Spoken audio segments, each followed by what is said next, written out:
Então eu quero convidar vocês a ler a Escritura Sagrada, é a palavra de Deus, é a nossa regra, única regra de fé e prática, é a palavra inspirada. Eu vou ler o capítulo 1 de Gênesis, capítulo 1, verso 1 até o verso 3 do capítulo 2. E depois eu vou ler mais um versículo em Hebreus 11, 3. Então, vamos começar com Gênesis 1 até o verso 3 do capítulo 2. Gênesis 1. Assim diz a palavra do Senhor. No princípio criou Deus os céus e a terra. A terra, porém, era sem forma e vazia. Havia trevas sobre a face do abismo, e o Espírito de Deus pairava por sobre as águas. Disse Deus: haja luz, e houve luz. E viu Deus que a luz era boa, e fez separação entre a luz e as trevas. Chamou Deus a luz dia, e as trevas noite. Houve tarde e manhã, o primeiro dia. E disse Deus: haja firmamento no meio das águas, e separação entre águas e águas. Fez pois Deus o firmamento, e separação entre as águas debaixo do firmamento, e as águas sobre o firmamento. E assim se fez. E chamou Deus ao firmamento dos céus. Houve tarde e manhã, o segundo dia. Disse Deus: ajuntem-se as águas debaixo dos céus num só lugar, e apareça a porção seca. E assim se fez. A porção seca chamou Deus terra, e ao ajuntamento das águas mais. Viu Deus que isso era bom. E disse: produza a terra relva, ervas que deem semente, árvores frutíferas que deem fruto segundo a sua espécie, cuja semente esteja nele sobre a terra. E assim se fez. A terra, pois, produziu relva, ervas que davam semente segundo a sua espécie, e árvores que davam fruto, cuja semente estava nele conforme a sua espécie. E viu Deus que isso era bom. Houve tarde e manhã, o terceiro dia. Disse também Deus: haja luzeiros no firmamento dos céus, para fazerem separação entre o dia e a noite, e sejam eles para sinais, para estações, para dias e anos. Sejam para luzeiros no firmamento dos céus e para alumiar a terra. E assim se fez. Fez Deus os dois grandes luzeiros, o maior para governar o dia e o menor para governar a noite. Fez também as estrelas. E os colocou no firmamento dos céus para alumiarem a terra, para governarem o dia e a noite, e fazerem separação entre a luz e as trevas. E viu Deus que isso era bom. Houve tarde e manhã, o quarto dia.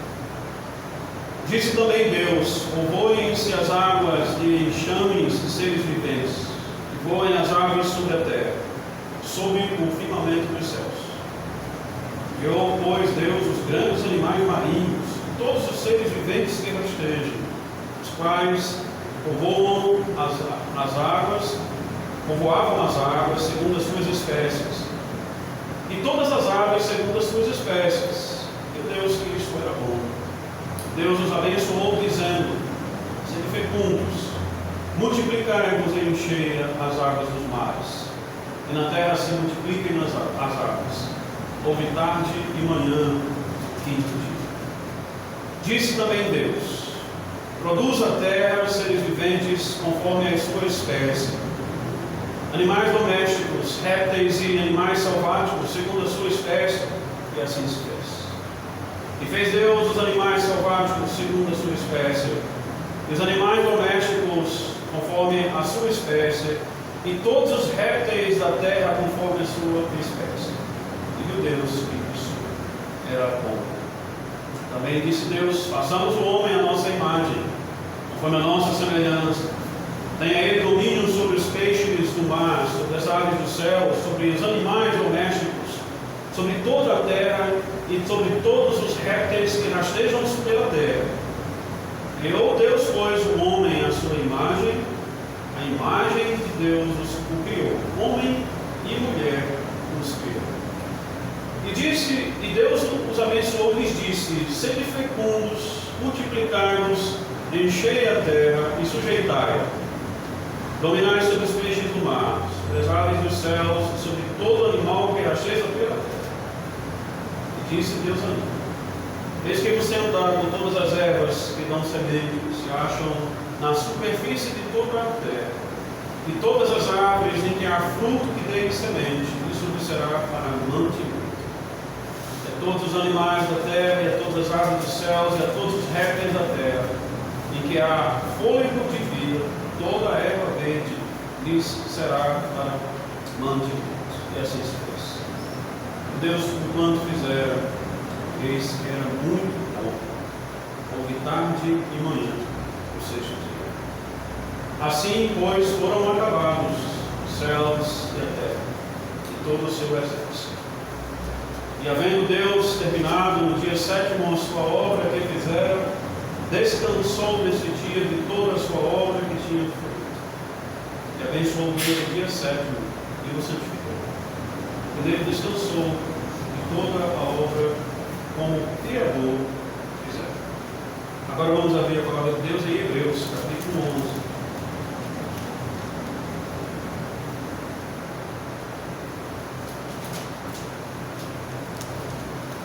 Hebreus capítulo 11, verso 3.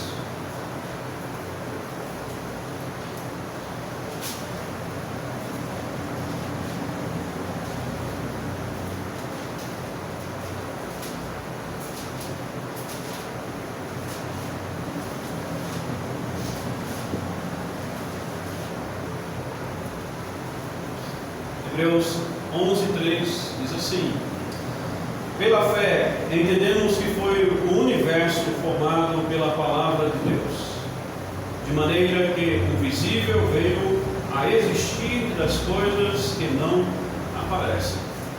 Até aqui a leitura. Eu quero começar fazendo uma pergunta. Você já ouviu alguém perguntar sobre se Adão tinha um umbigo? Normalmente isso é tratado como uma piada. É aquele tipo de pergunta que você rapidamente ri e não pensa em uma resposta pela piada que parece ser. Mas nem sempre foi assim. É interessante que em 1512, um pintor chamado Michelangelo, muito conhecido, ele pintou cenas do Éden e da queda no teto de uma capela chamada Sistina, uma capela que está no Vaticano, se encontra no Vaticano. E quando ele pintou, ele terminou essa pintura em 1512, foram anos fazendo essa pintura. Quando ele terminou, ele foi duramente criticado por vários teólogos conservadores na época. E nós estamos falando de 1512, muitos anos. Ele foi duramente criticado por teólogos conservadores na época, porque as pinturas de Michelangelo, nas pinturas de Michelangelo, ele desenhou Adão, ele pintou Adão com um umbigo enorme. E realmente, se você procurar na internet a pintura do Éden e da queda de Michelangelo, você vai encontrar um homem com a perfeição que Michelangelo gostava da sua pintura, de fato com um umbigo. Isso foi muito estranho na época, e exatamente ele foi criticado pelos teólogos conservadores, claro, teólogos católicos romanos. Na época a reforma ainda não tinha atingido o seu ponto. Mas ele foi duramente criticado exatamente porque eles estavam questionando essa pintura de Michelangelo em colocar um umbigo em Adão, porque isso levaria à seguinte questão: Adão, ele foi o primeiro homem criado por Deus, ou ele já vem com uma geração? Então, isso foi um grande debate. Durante a Idade Média se debatia exatamente sobre se Adão ele teria umbigo ou não. Para hoje nós é uma piada, mas na época não era. Mas o que está por trás disso? O que está por trás disso está muito longe de ser uma piada, porque o pensamento é justamente de questionar se o que Gênesis fala com respeito à criação deve ser considerado como uma história de fato relatada, como uma sucessão de acontecimentos, de fatos, como acontecem todos os dias conosco, ou se nós devemos considerar que Gênesis está tratando simplesmente de uma história em quadrinhos que por trás tem apenas uma mensagem, não é verdadeiro exatamente, não são fatos ou história, mas é uma história em quadrinhos, como toda história em quadrinhos, que simplesmente só quer transmitir uma mensagem. E a mensagem seria, pelo menos, que Deus é o Criador. Mas que Gênesis não é realmente uma história e que a consequência disso é que Adão, ele não seria exatamente a primeira pessoa que foi criada por Deus.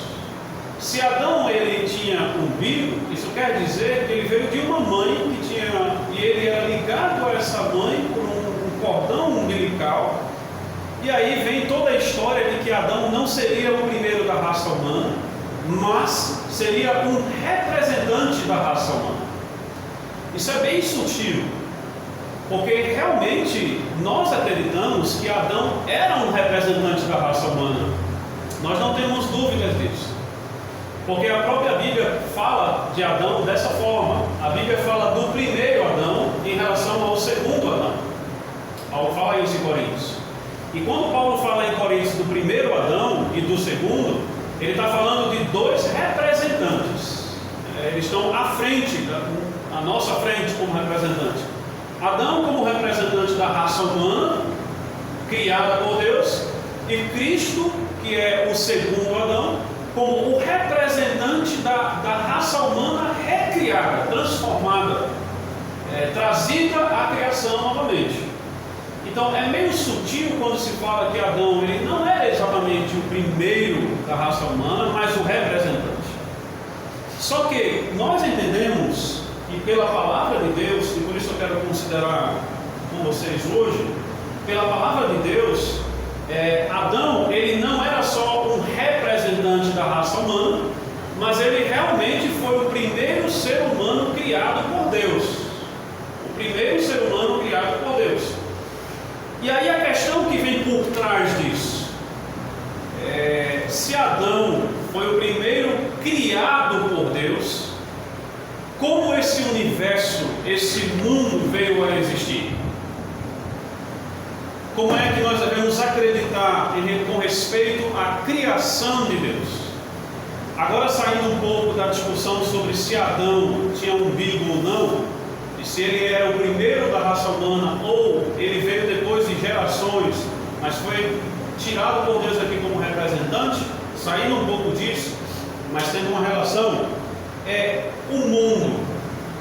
Como o mundo veio a existir? É claro que a maioria das pessoas hoje, que são consideradas inteligentes, elas vão dizer que o mundo ele não veio a existir pela criação de Deus. Que a criação de Deus é uma historinha, uma fábula. E cristãos, homens que têm muita coisa boa a dizer, eles ainda vão falar sobre isso, de que Adão, a criação realmente, ela não foi criada por Deus como nós estamos falando. Na verdade, assim, ela foi criada por Deus, mas não exatamente como está sendo dito aqui em Gênesis capítulo 1. Então eles até entendem e confessam que Deus criou o mundo. Eu estou falando agora de cristãos. Deus criou o mundo, mas Ele não criou o mundo exatamente como nós acabamos de ler em Gênesis 1. Mas por que eles dizem isso? Porque eles estão sendo influenciados pelo que o mundo diz, que na verdade ele veio à existência por um processo de desenvolvimento. Como foi que o mundo começou? É o que está sendo dito aí nas universidades, pelas pessoas consideradas mais inteligentes, de que o mundo ele veio de um tipo de bola que é feita por compostos químicos, e que essa bola ela explodiu. Ela, em um determinado momento, ela explodiu. E da sua explosão, as partes que saíram dessa bola de coisas químicas, as partes que saíram, elas começaram a se desenvolver e começaram a gerar certas coisas. Então, dessa bola, dessa energia de componentes químicos, nós estamos aqui hoje. Então, a coisa mais inteligente que se acredita hoje sobre como o mundo veio a existir é isso: que você hoje, da maneira como você é, o que você tem como ser humano, você veio dessa bola de componentes químicos que em um determinado momento explodiu, e aí os componentes eles foram se juntando e foram gerando coisas. Isso é o que se diz que é a ciência, de que isso realmente é uma explicação racional com respeito à origem do mundo. Mas tem uma questão que a gente precisa entender sobre por que as pessoas elas acreditam nas universidades e nos centros que são chamados de pesquisas e científicos. Por que eles acreditam que o mundo veio assim e que ele não foi criado por Deus? Por quê? Porque, na verdade, antes de eles acreditarem nisso, eles acreditam em outra coisa. Essa é a questão. Quando eles vão falar que o mundo veio disso, não é que eles conseguem provar para você que o mundo veio disso, porque eles não podem provar. Como é que eles podem provar que você hoje, do jeito como você é, seu corpo veio de uma bola que explodiu? Eles não provam isso. Mas eles acreditam nisso porque eles acreditam numa coisa que vem antes disso, que é o seguinte: é de que tudo o que acontece neste mundo acontece por coisas deste mundo mesmo. Como assim? Que as coisas que vão acontecendo neste mundo, elas só acontecem porque outras coisas que são desse mundo geraram outras. É tipo assim: você sente uma dor. Você sente uma dor porque alguma coisa no seu corpo está se movendo, ou tem alguma coisa que está errada, e vai se ligando as coisas, de repente chega uma dor. Ou seja, algo no seu corpo começa a gerar componentes químicos. O corpo da gente é química, né? Você toma remédio, coisa é química. Então, componentes químicos vão gerando, vão tocando, um vai tocando no outro, um vai se juntando ao outro, e de repente chega uma dor. Então eles vão dizer: tudo o que acontece dentro deste mundo, as explicações para o que acontece neste mundo estão neste mundo.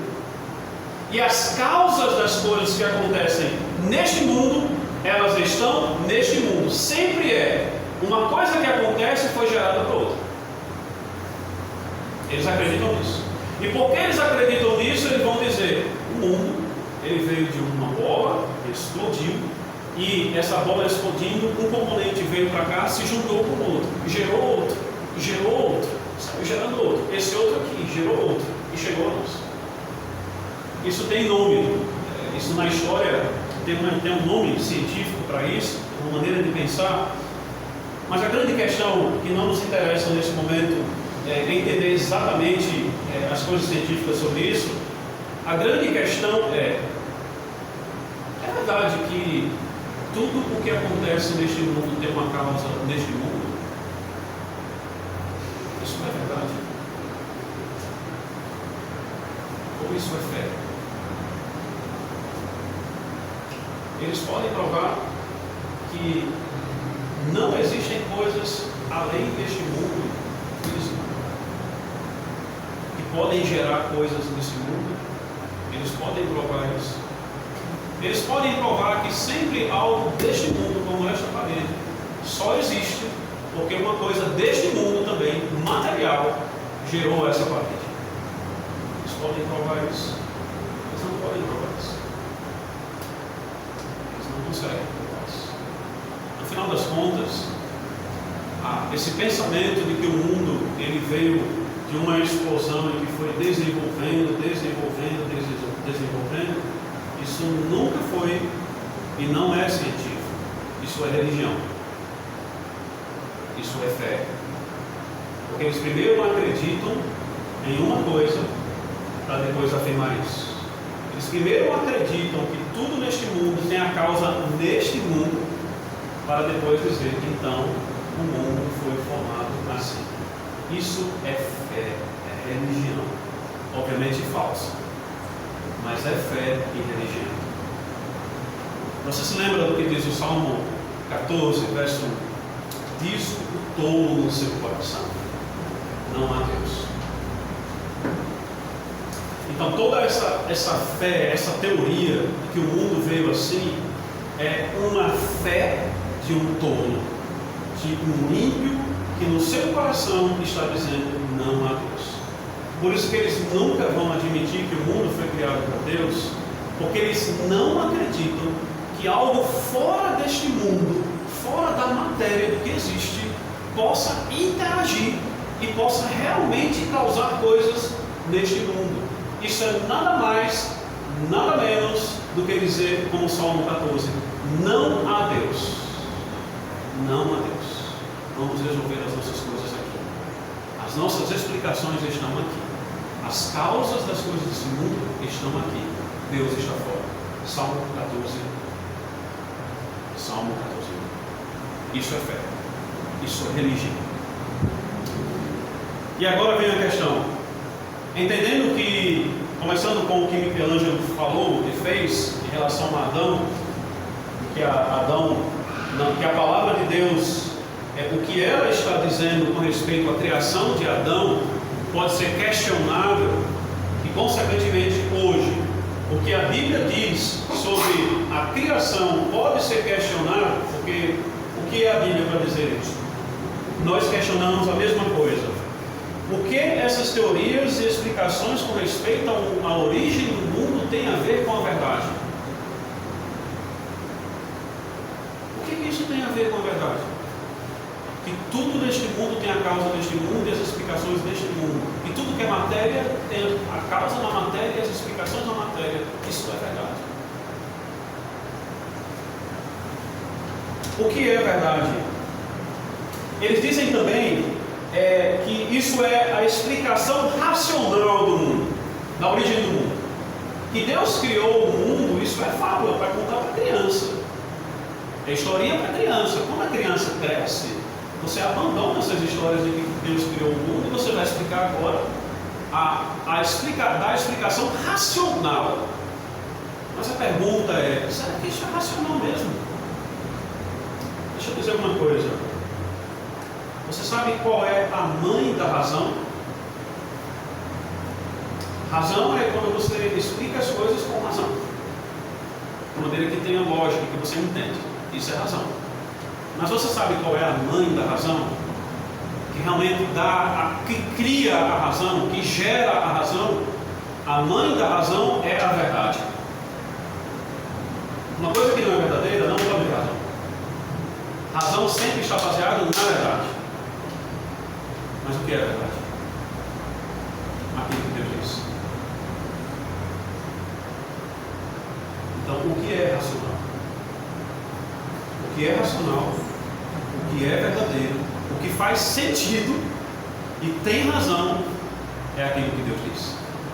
E eu quero considerar aqui 4 coisas sobre o que Deus diz sobre a criação. No texto de Gênesis 1. Agora eu quero falar realmente o que é a verdade sobre a criação. A primeira coisa, o texto de Gênesis começa descrevendo que a criação, ela é original. Existe uma originalidade na criação. O que é uma coisa original? Você vai comprar um microfone desse, você chega na loja e diz assim: eu quero um microfone original, Boya. Original. O vendedor ele vai pegar uma caixa com o selo da empresa, mostrando que este microfone ele é original. Isso quer dizer o quê? Que ele foi feito pela empresa chamada Boya. Mas se você diz assim: eu quero um microfone paralelo ou falsificado, aí tem vários nomes. Ele vai chegar com um microfone muito parecido com esse aqui, mas não vai ser o microfone que foi feito pela empresa Boya. Ele foi feito, ele pode ter até a caixa com exatamente igual como o original. Ele pode ter o formato original, mas quem fez isso aqui, se ele é paralelo, não é original, não foi a empresa agora. Gênesis, ele começa descrevendo a criação, que a criação ela tem uma origem, ela é original, ela tem originalidade. E ele começa falando sobre isso quando ele diz assim, no princípio. As primeiras palavras da Bíblia, da criação é no princípio. O que é no princípio? Esse no princípio não é o princípio de Deus. Deus não tem princípio. Deus não tem início, não tem meio, não tem fim.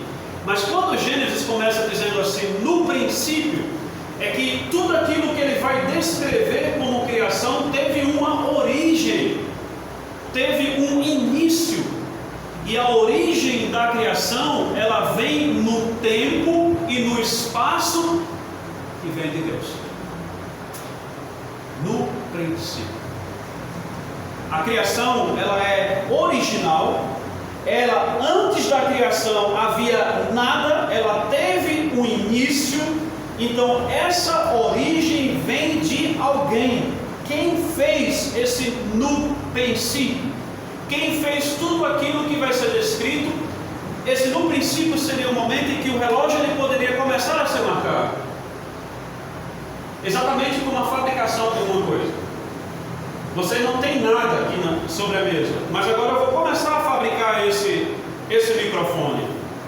Então eu vou fabricar primeiro as partes que compõem esse microfone, depois eu vou fabricar o microfone. Então teve um início. A primeira parte que eu fiz, que eu vou fazer desse microfone, tem um início. É uma origem, original. Só que essa originalidade, ela tem um início no tempo e no espaço e em um ser. Porque Gênesis diz, no princípio criou Deus. No princípio criou Deus. A gente pode não perceber exatamente o que Gênesis está dizendo aqui, mas quando você compara sobre o que é criar na Bíblia, o que é fazer alguma coisa. No português, fazer é fazer, criar é criar. Mas quando Moisés escreveu Gênesis, ele usou palavras diferentes para isso. É outra língua. Ele falava outra língua, falava hebraico. Então, quando ele escreveu, inspirado por Deus, dizendo, no princípio criou Deus, ele usa uma palavra para dizer que Deus criou, que tem duas coisas que a gente precisa entender sobre essa palavra. Primeiro, é que existia outra palavra para criar. Existia essa palavra que Moisés usa aqui, criou Deus, mas existia outra palavra que Moisés mais na frente vai falar sobre, por exemplo, o homem criando pau, pedra, ídolos, fazendo coisas.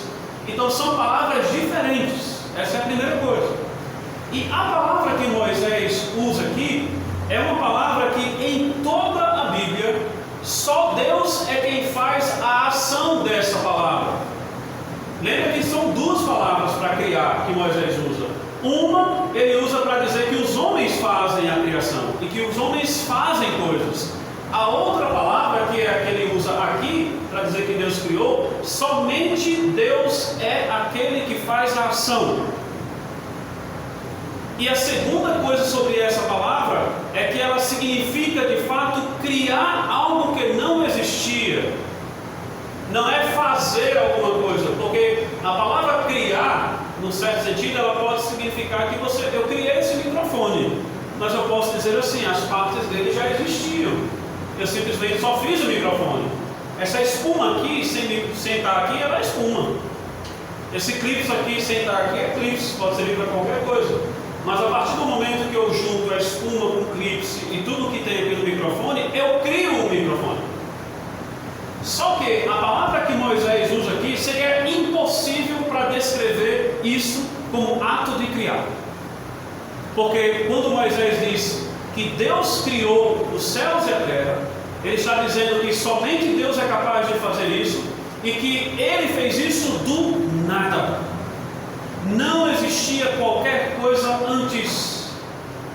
Isso confirma quando começa dizendo no princípio. Antes do princípio não tinha nada. O que é que Gênesis começa dizendo? A criação de Deus é original. E essa originalidade é de Deus. Deus é o autor da criação. Se você pega um livro de alguém que escreveu e você faz um resumo desse livro, o seu resumo não é original. O seu resumo, ele vem de um livro. Se eu faço um livro e entrego a você e digo, está aqui meu livro. Eu fiz isso aqui. Esse livro é meu. Eu sou o autor dele. Ele é original. Deus fez assim os céus e a terra. É isso que Deus está dizendo aqui. A segunda coisa que nós precisamos entender, e tem uma observação, é que essa originalidade, tem uma outra coisa que eu acabo esquecendo aqui. Essa originalidade, ela é tão certa que Deus, ele criou como sendo algo realmente que deve ser identificado como criado e acabado.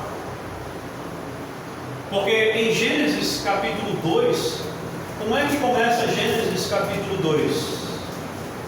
Assim pois foram acabados os céus e a terra e todo o seu exército. O que está dizendo aqui é que a terra, os céus e a terra e toda essa criação, tudo isso foi feito, tem uma origem em Deus, e Ele é o único autor, porque Ele começou e Ele terminou. Ninguém mais pôs a mão para poder continuar isso. Isso é entender que a palavra de Deus, ela tem uma lógica mesmo, ela vai continuando, ela inicia e ela fecha a criação. O início do capítulo 2 é para fechar aquilo que fala sobre a criação no capítulo 1. Isso deve ficar bem claro para a gente, que tudo aquilo que nós queremos saber sobre a criação, nós encontramos em Gênesis capítulo 1. Se você quer saber como o universo e o mundo veio à existência, quando Gênesis 2 começa dizendo e foram acabados, acabou. O que vem depois daqui não é mais criação. Não é mais criação, acabou. Tudo está em Gênesis capítulo 1. Você quer uma resposta sobre como o mundo veio ao universo? Você encontra em Gênesis capítulo 1. E a origem está em Deus, que é o autor. Segunda coisa, é que existe um poder envolvido na criação.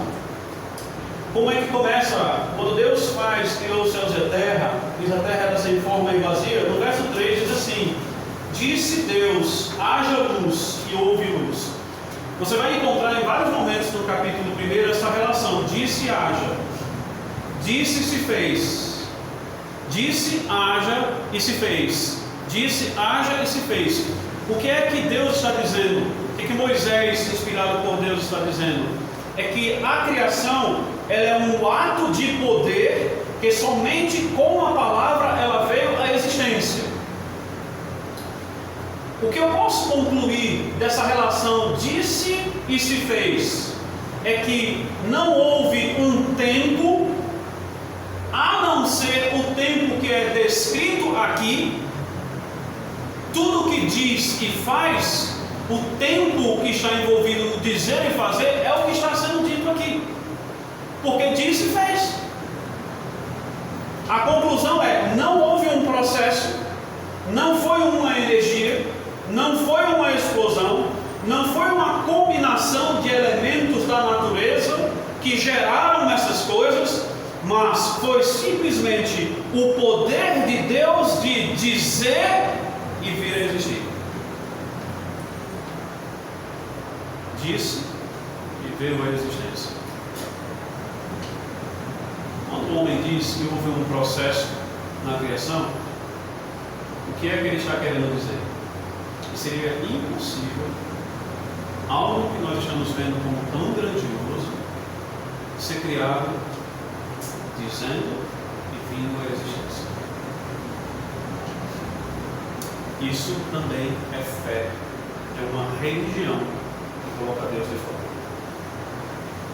Nós cremos que Deus disse e veio à existência.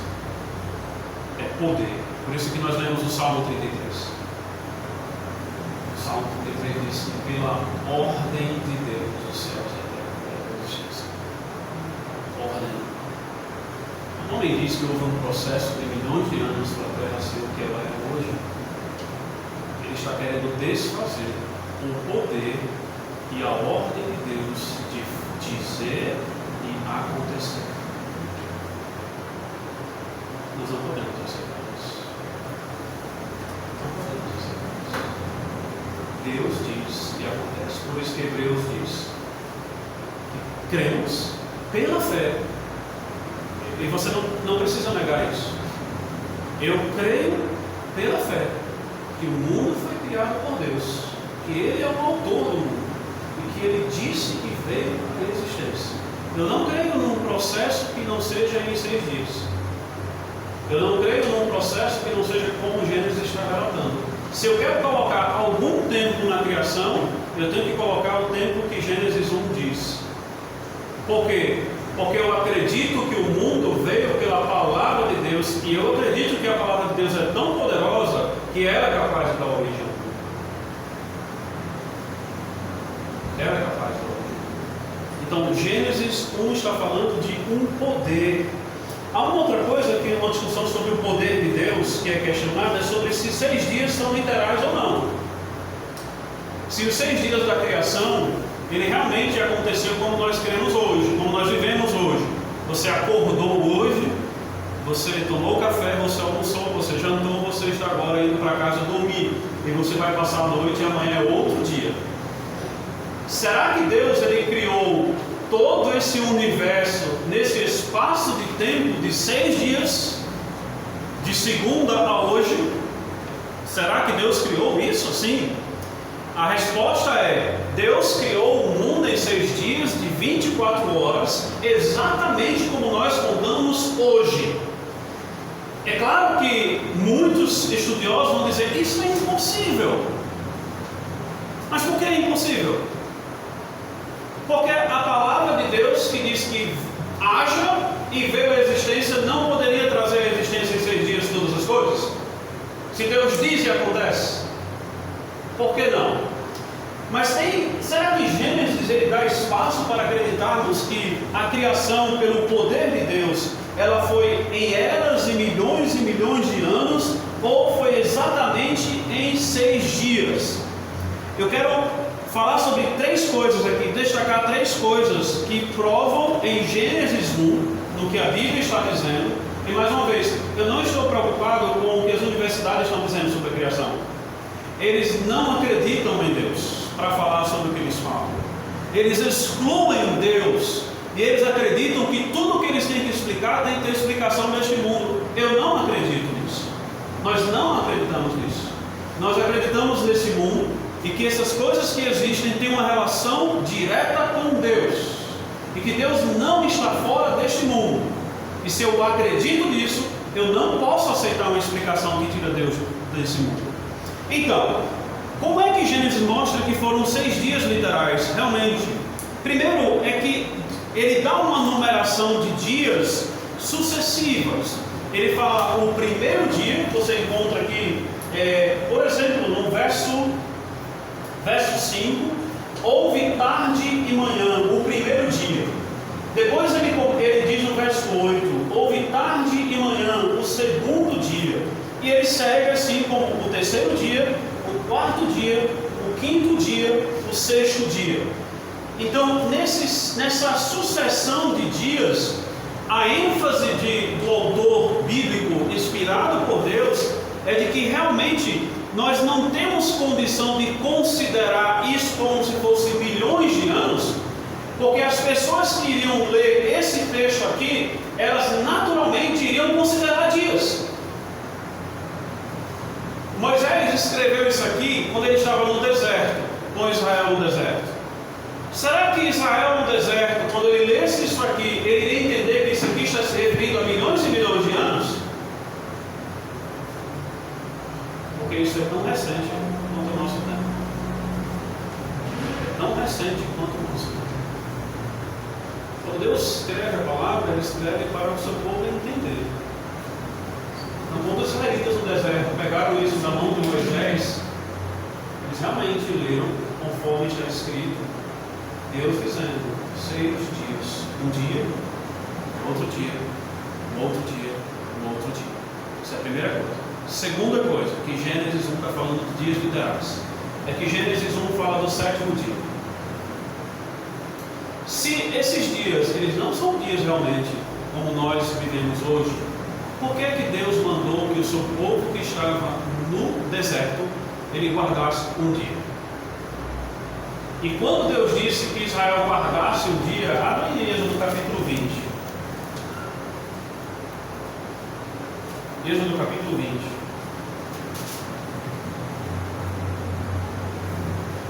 Verso 10.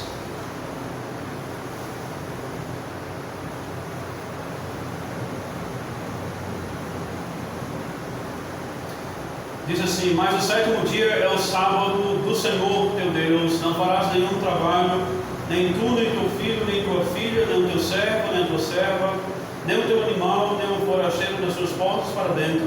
Porque em 6 dias fez o Senhor os céus e a terra, o mar e tudo que neles há, e ao sétimo dia descansou. Por isso o Senhor abençoou o dia de sábado e o santificou. Se Deus está dizendo a Israel que era para Israel guardar o dia de sábado, que era um dia, ninguém vai dizer aqui que os israelitas guardavam uma era, que descansavam uma era. Ninguém vai dizer isso aqui, porque eles descansavam um dia. E que Deus diz a eles que era para eles descansar um dia, porque em um dia Deus descansou. Então não pode ser milhões e milhões de anos, porque Deus diz a Israel para guardar um dia, porque ele descansou no sétimo dia, e assim como ele descansou no sétimo dia, Israel deveria descansar. Terceira coisa, que são dias literais, não podem ser milhões e milhões de anos e eras, centenas de anos. É que Gênesis ele faz questão de dizer que isso realmente se trata de uma relação de dia e noite, de que foi manhã, tarde e o início da noite, porque cada dia, preste atenção nisso, a cada dia que é descrito na criação, é dito logo depois, na verdade antes, houve tarde e manhã, primeiro dia, houve tarde e manhã, segundo dia. Se isso não é dia literal, eu preciso arrumar em outro lugar uma explicação que não na Bíblia, porque está muito claro que Deus está falando que quando Ele fez todas as coisas lá no mandamento Ele faz isso. Em 6 dias fez o Senhor os céus e a terra e tudo que neles há, exatamente Gênesis 1. E Gênesis 1 está dizendo que a cada dia que Deus fez houve tarde e manhã. Como seria essa tarde e manhã em milhões e milhões de anos? Como seria? Não existe tarde e manhã em milhões e milhões de anos. Não existe linguagem figurada para uma criança entender apenas que foi Deus que fez, mas que não é literal, não é o dia. Por que Deus diz então que foi tarde e manhã? As crianças sabem o que é tarde e manhã. Elas sabem que tarde e manhã tem a ver com o dia, ou seja, a tarde, o início da noite, a noite cai e vem a manhã. Então o dia é essa, ele vai mudando em etapas, né? Que praticamente são 2. Falamos manhã, tarde e noite, mas na verdade é manhã e a noite. A tarde com o início da noite. Então o nosso dia vai mudando assim. E o dia da criação foi exatamente assim como conosco. Se alguém quer dizer que isso significa que são milhões e milhões de anos e não dia, não é da Bíblia essa explicação. Não é da Bíblia. Deus realmente, com o seu poder, fez o mundo. O objetivo de falar que Deus não criou exatamente em dias literais é tirar a autoridade da palavra de Deus de dizer faz e há. Existe e vem a existência. É tirar essa autoridade. A criação, ela tem o poder de Deus. Em terceiro lugar, o propósito da criação. Deus chamou. É uma coisa importante, duas coisas que nós precisamos entender sobre a criação aqui. Você percebe que no verso 5, e é assim como Deus vai fazendo na criação. Chamou Deus a luz dia. Trevas, noite. E aí ele segue depois, no verso 10: a porção seca chamou Deus terra, e o ajuntamento águas e mares. E aí vai dizendo que a cada coisa que Deus faz, Ele tem um nome para isso. O que significa? É que a criação, ela teve um propósito. É uma outra coisa dizer que a criação, que esse mundo veio existindo como um processo, tira o fato de que quando Deus fez o mundo, Ele fez cada coisa com o seu propósito. Ele deu nome às coisas. Você eu fiz para isso. Essa outra coisa eu fiz para aquilo outro. Essa outra coisa eu fiz para aquilo outro. Então a criação revela que Deus ele tinha um propósito em tudo aquilo que Ele fez. Se alguém diz que esse mundo ele veio à existência porque ele veio num processo, não existe propósito. Não existe propósito. Por isso nós não podemos aceitar um processo de desenvolvimento do mundo, se o mundo já foi feito primeiro. Ele fez e acabou de fazer. Deus não continua fazendo a criação. Ele fez e acabou. Tudo aquilo que vem depois, que a gente fala de desenvolvimento, tudo tem a sua origem nesse fez, nesse criou. Tudo. Quando as pessoas falam que um animal, ele antes não tinha uma pata e que depois ele passou a ter uma pata, isso não é evolução. É que esse animal, ele foi criado por Deus com capacidades e por causa de circunstâncias diferentes, ele apresenta essas capacidades que veio da criação. Se antes um animal tinha pata e depois não tem, ou o contrário, antes não tinha pata e depois passou a ter pata, não é porque ele evoluiu, não. É porque quando Deus fez ele na criação, Deus o fez de uma forma que em determinada situação ele poderia ficar sem pata. E em uma outra situação ele iria ter patas para poder se adaptar àquilo. Isso não é evolução. Isso é criação de Deus. E criação com propósito. Com propósito. Há uma segunda coisa que Deus mostra que houve propósito. É que há uma relação nesses dias da criação. Talvez você não percebeu lendo sobre isso, mas foram 6 dias. Não é isso? 6 dias. O que foi que Deus fez no primeiro dia? Os céus e a terra. E disse: haja luz. No segundo dia, Deus fez a separação entre águas e firmamento. Deus fez 2 firmamentos. E, na verdade, água aqui e água em cima, e no meio o ar, que chama de firmamento, os céus. Então Deus fez essa separação no segundo dia. Primeiro dia, céus e terra. Segundo dia, separação de água e firmamento, que é céu. Terceiro dia, Deus fez aparecer a porção seca. Então, esses 3 dias, eles mostram que Deus estava criando lugares de habitação. Terra, céu, céus, ares e mar, porção seca. Quando você vai para o 4º dia, Deus ele faz os luzeiros, sol, lua, para habitar o quê? O que ele fez no primeiro dia, os céus e a terra.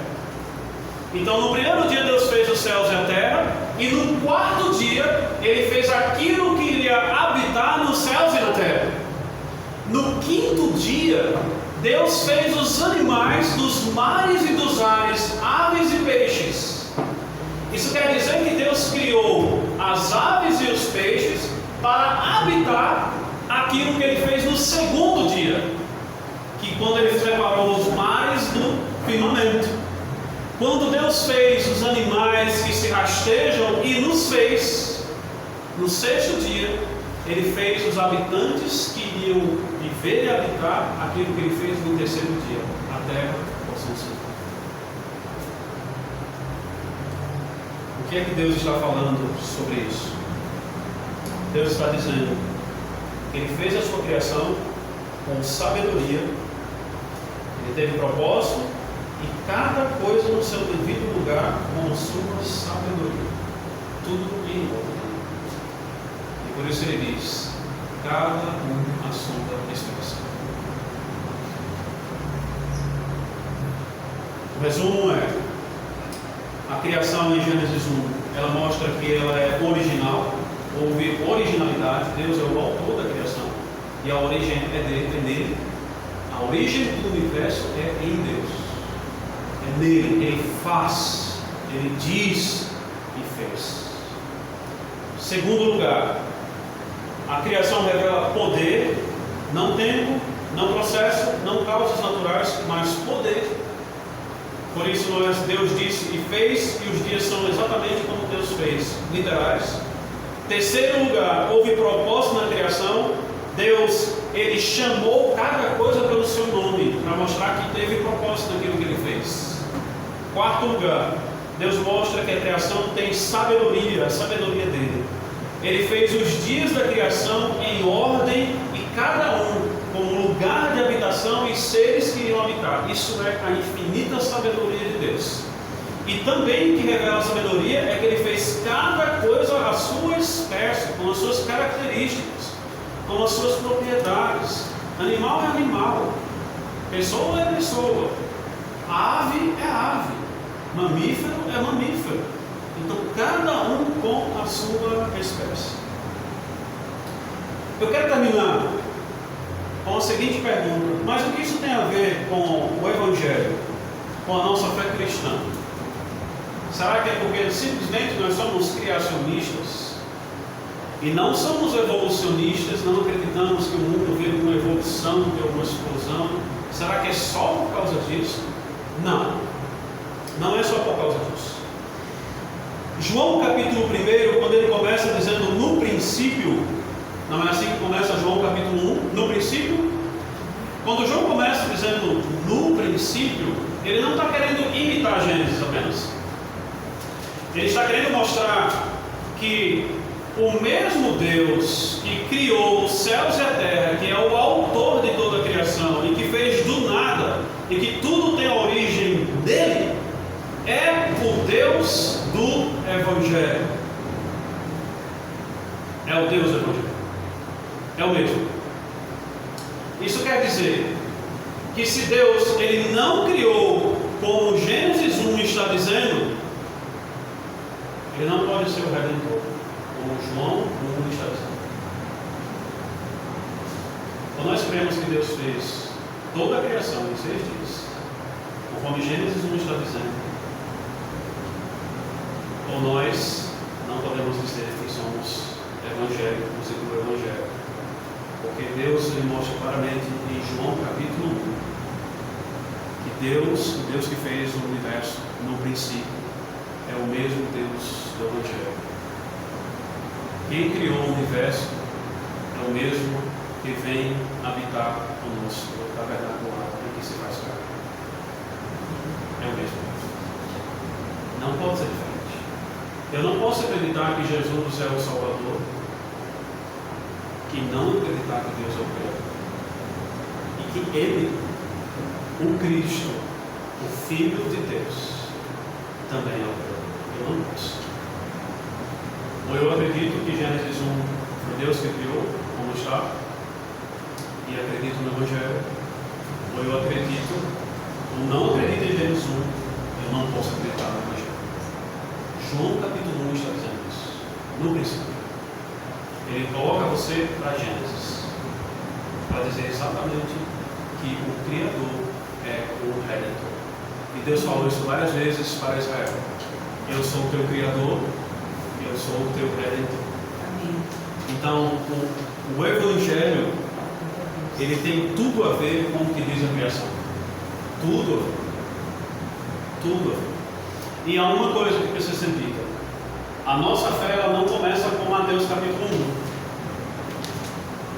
1. O nosso cristianismo, a nossa fé cristã, ela não começa com Mateus capítulo 1. Ela começa com Gênesis capítulo 1. É isso que João está dizendo. Quando ele fala no princípio, era o verbo, e a estava com Deus, era Deus. Então ele está dizendo que a nossa fé no Evangelho não começa com Mateus falando sobre a descendência, a ascendência de Jesus, o nascimento de Jesus. Não começa ali. A nossa fé começa com Deus dizendo: disse Deus, no princípio criou Deus nos abençoe. Vamos fazer uma oração.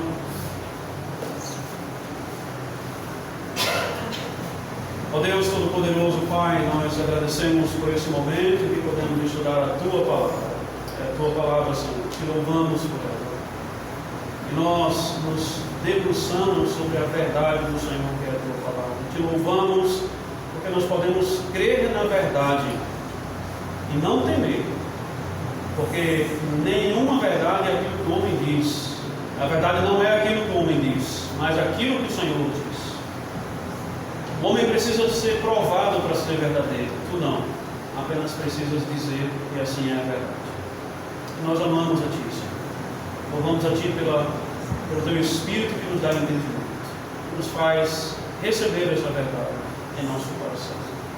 Louvamos a Ti pelo nosso Criador, o Senhor Jesus Cristo, nosso Senhor, que é o nosso Criador e Redentor, que assim como fez o universo, Ele também nos redimiu com o Seu sangue, com o Seu poder.